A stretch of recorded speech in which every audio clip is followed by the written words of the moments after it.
A Sioux Falls man has been identified as the victim in a 36-year-old cold case homicide. Digital producer Mo Hurley joining us live from the First Alert Now desk with the latest on this. What can you tell us, Mo?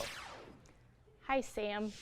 New DNA technology has led to the identification of 24-year-old Jerry Mikkelson as the victim in a 1987 murder case.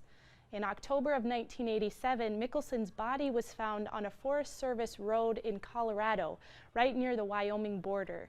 It is believed that Mikkelson was murdered in Wyoming and brought to Colorado. This summer, authorities in Colorado and Wyoming exhumed Mickelson's remains, and the process resulted in new DNA samples and the discovery of a titanium rod in the right femur. Mickelson's family confirmed that Jerry had broken his femur and had a titanium rod implant. Authorities are still working to identify the person responsible for Mickelson's death. Live at the First Alert Now desk, Mo Hurley, Dakota News Now. Mo, thank you for the update.